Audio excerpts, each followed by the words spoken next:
Everyone, welcome back to Fake Nerds. I'm your host, Brian. In the words of Omar Little, cometh the king, you best not miss. Probably should have played the clip. It's a lot less cool coming from a nerdy white guy. But I was worried about copyright, so I didn't do it. Anyways, Amazon attempted to come at the king of PC gaming, Steam, but even with their billions of dollars and being the place most of us buy things we don't need anyways, they weren't able to dethrone the king. Former Amazon VP of Prime Gaming, Ethan Evans, laments the company's attempts to take over PC gaming in a LinkedIn post where he said, quote, "As VP of Prime Gaming at Amazon, we failed multiple times to disrupt the game platform Steam. We're at least 250 times bigger, and we tried everything. But ultimately, Goliath lost. Here's why. The 15-plus year long attempt to challenge Steam started before I was VP of Prime Gaming, but we never cracked the code, not under my leadership or anyone else's. The first way we tried was to enter the online game store market was through acquisitions. We acquired Reflexive Entertainment, a small PC game store, and tried to scale it up. It went nowhere. Then, after buying Twitch, we created our own PC game store. Our assumption was the gamers would naturally buy from us because they were already using Twitch. Wrong. Finally, we built Luna, a game streaming service that let people play without high-end PCs. Around the same time, Google tried the same thing with their product, Stadia. Neither gained significant traction. The whole time, Steam dominated, despite being a relatively small company compared to Amazon and Google. The mistake was that we underestimated what made consumers use Steam, close quote. You see, at this point, Steam is so ingrained in gaming culture that it has become synonymous with gaming in general. It's a reliable and easy to use platform that offers the newest games when they release and is constantly offering sales on older titles, including regular seasonal events like the Steam Summer Sale, where you can get amazing deals on games that you're never actually going to play. Can't be the only one who's done that way too much, right? The good news for Amazon is nothing ever stays good in this world. So I bet when Gabe passes away, you'll be able to have an opportunity to buy platform and ruin everything that made it special. We need to do everything we can to keep Gabe alive. What are your thoughts on David being able to hold off Goliath? Let me know in the comments. Imagine you're an indie dev. You work hard on your passion project, releasing it on Steam, then work on getting it on consoles. You finally have it released there, and someone comments this game is already on consoles under another name. You take a look, and sure enough, someone has taken your original game and reposted it in an attempt to make a quick buck.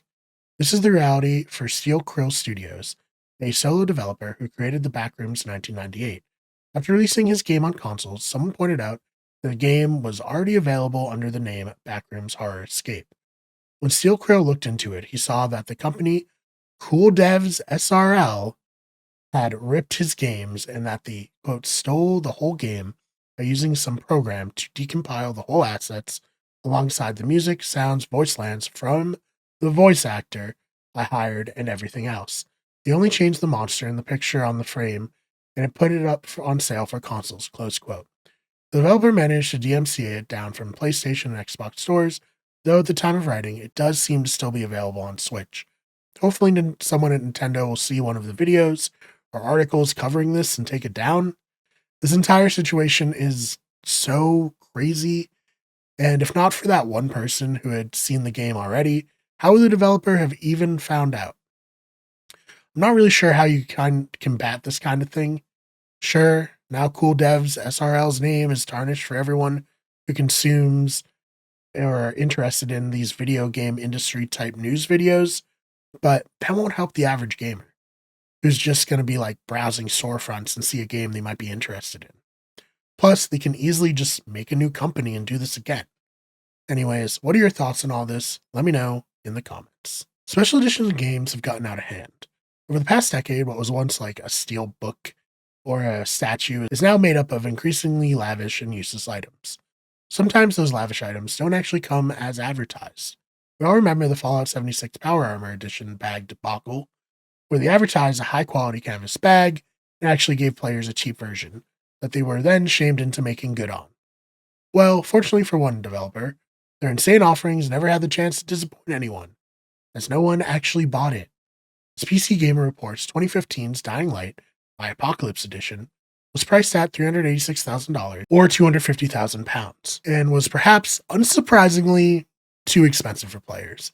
The offering included 4 signed steelbook copies of Dying Light, Xbox One version, 2 sets of Razer Tima hat headphones for your 2 heads, branded night vision goggles, a human-sized figure of one of the game's volatile enemies, zombie survival parkour lessons with the Ampy Sound Parkour freerunning team, a photo of your face skinned onto your Night Hunter character, a round trip to Techland where you'd get to party with Steve the Zombie, consult and dominate our devs in a rigged Be the Zombie match so you can brag to your friends, a custom-built zombie survival shelter by Tiger Log Cabins, some adult diapers to go with your night vision goggles for Dying Light's nighttime gameplay. But as Paula Dubzinski, I'm really sorry, Paula, confirmed, it was more of a PR stunt than a real offering. Unfortunately, no one actually took them up on it.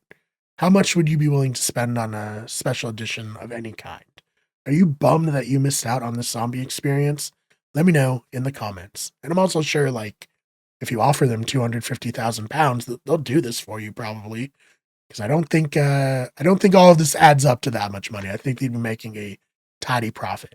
Let me know your thoughts in the comments.